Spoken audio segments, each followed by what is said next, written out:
தீபாவளி பண்டிகையை முன்னிட்டு கோவையில் பட்டாசு வியாபாரம் சூடுபிடிக்க ஆரம்பித்திருக்கின்றன. குறிப்பாக வடவள்ளி தொண்டாமுத்தூர் சாலையில் அமைக்கப்பட்டுள்ள பட்டாசு கடைகளில் குழந்தைகளை கவரும் Chhota Bheem, watermelon, pizza போன்ற புதுரக பட்டாசுகள் அறிமுகம் செய்யப்பட்டிருக்கின்றன. குழந்தைகளை கவர் பண்ணுற மாதிரி நிறைய பட்டாசு வந்திருக்குங்க. பசுமை பட்டாசு மெயினாக அதே மாதிரி இந்த வேல், சோட்டா பீம், அப்புறம் வாட்டர் மிலன், பீஸா இந்த மாதிரி பட்டாசுலாம் நிறையா கொடுத்துருக்குங்க. இது பார்த்தீங்கன்னா மெயினாக பார்த்தீங்கன்னா குழந்தைகள் கையில் சுடாது செய்யாதுங்க, சேஃப்டியாக இருக்குங்க. மெயினாக சேஃப்டி முக்கியங்க, சேஃப்டியாக கொடுத்துருக்கோம். அதே மாதிரி குவாலிட்டி 100% குவாலிட்டி நாங்கள் கொடுத்துருக்கோங்க. பட்டாசுகளை குழந்தைகளும் பெரியவர்களும் ஆர்வத்துடன் வாங்கி செல்கின்றனர். புதுக்கோட்டை மாவட்டம் விராலிமலை அருகே உள்ள இடத்தை அதிபள்ளம் அரசு மேல்நிலைப் பள்ளிக்காக ஒதுக்க கோரிய வழக்கில் புதுக்கோட்டையைச் சேர்ந்த மனுதாரருக்கு 50,000 ரூபாய் அபராதம் விதித்து உயர்நீதிமன்றம் மதுரை கிளை உத்தரவிட்டுள்ளது. இந்த வழக்கு தலைமை நீதிபதி ஸ்ரீவஸ்தலா மற்றும் நீதிபதி பூர்ணிமா அமர்வு முன்பாக விசாரணைக்கு வந்தது. அப்போது மனுதாரர் குறிப்பிடும் பள்ளி 1954ஆம் ஆண்டு முதல் இயங்கி வருவதாக அரசு தரப்பில் தெரிவிக்கப்பட்டது.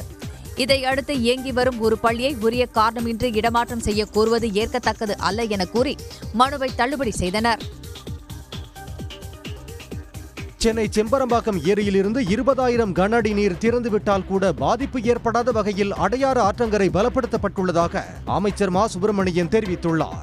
சென்னையில் வியாபாரிகளுக்கு வங்கிக் கடன் வழங்கும் முகாமை அமைச்சர் தொடங்கி வைத்தார்.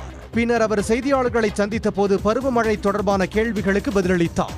செம்பரம்பாக்கம் ஏரியிலிருந்து ஒரு 20,000 கன அடி தண்ணீர் திறந்து விட்டாலும் கூட பாதிப்பு இல்லாத வகையில் கரைகள் பலப்படுத்தப்பட்டிருக்கிறது, ஆறு அகலப்படுத்தப்பட்டு தூர்வாரப்பட்டிருக்கிறது. மேலும் பருவமழை பாதிப்புகள் இல்லாமல் பார்த்துக் கொள்ள உரிய நடவடிக்கைகளை எடுத்து வருகிறோம் என்று அமைச்சர் மா சுப்பிரமணியன் தெரிவித்தார். திருவள்ளூர் அருகே 16 வயது சிறுமியை மிரட்டி பாலியல் வன்கொடுமை செய்த வழக்கில் குற்றவாளிக்கு 28 ஆண்டுகள் சிறை தண்டனை விதித்து போக்சோ நீதிமன்றம் தீர்ப்பளித்துள்ளது. திருமழிசையை சேர்ந்த அன்பழகன் கடந்த 2016ஆம் ஆண்டு 16 வயது சிறுமியின் வீட்டிற்குள் அத்துமீறி நுழைந்து அவரை மிரட்டி பாலியல் வன்கொடுமை செய்தார். திருவள்ளூர் மாவட்ட போக்சோ நீதிமன்றத்தில் நடந்து வந்த வழக்கில் அன்பழகனுக்கு 28 ஆண்டுகள் சிறை தண்டனையும் 28,000 ரூபாய் அபராதமும் விதித்து நீதிபதி உமா மகேஸ்வரி தீர்ப்பளித்தார். பாதிக்கப்பட்ட சிறுமிக்கு 4,75,000 ரூபாய் வழங்கவும் ஆணையிட்டார்.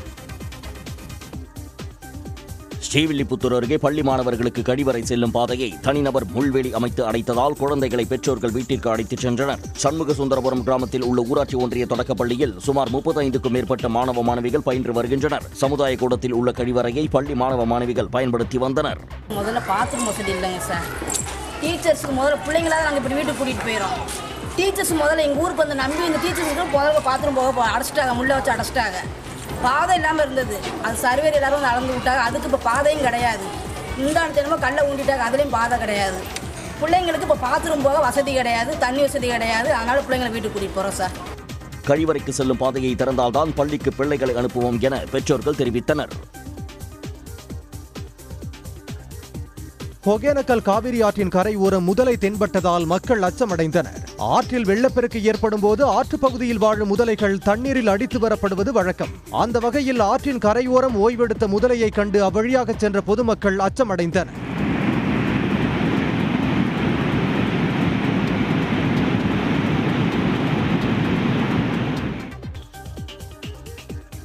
விராலிமலையில் அரசு பள்ளி மாணவர்களிடையே நடைபெற்ற கலை திருவிழாவில் நடனம், பாடல், ஓவியம், கதை கூறுதல், பேச்சு போட்டி, நாடகம் என பல்வேறு போட்டிகளில் மாணவர்கள் பங்கேற்று திறமைகளை வெளிப்படுத்தி அசத்தினர்.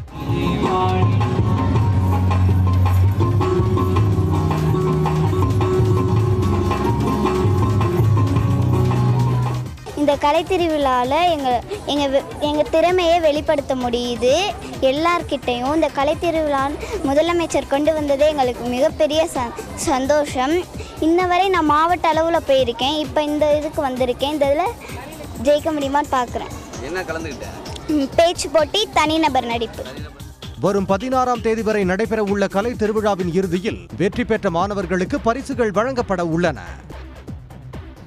ஆண்டிப்பட்டி சுற்று வட்டாரத்தில் தக்காளிக்கு உரிய விலை கிடைக்காததால் விளைவித்த தக்காளியை விவசாயிகள் வேதனையுடன் குப்பைகளில் வீசி செல்லும் நிலை ஏற்பட்டுள்ளது. வரத்து அதிகரிப்பு மற்றும் நுகர்வு குறைவு உள்ளிட்ட காரணங்களால் மொத்த சந்தையில் 1 கிலோ தக்காளி 10 ரூபாய்க்கு மட்டுமே விற்பனையாகின்றன. யானை மார்க்கெட் மற்றும் சந்தைப்பேட்டை மார்க்கெட்டில் எதிர்பார்த்த அளவுக்கு தக்காளி ஏலம் போகாததால் டன் கணக்கிலான தக்காளி பழங்கள் தேங்கிவிட்டதாக விவசாயிகள் வேதனையுடன் கூறுகின்றனர்.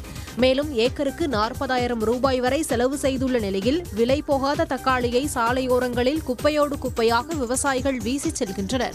உடனுக்குடன் செய்திகளை தெரிந்து கொள்ள சன் நியூஸ் பெல் ஐகானை கிளிக் பண்ணுங்க.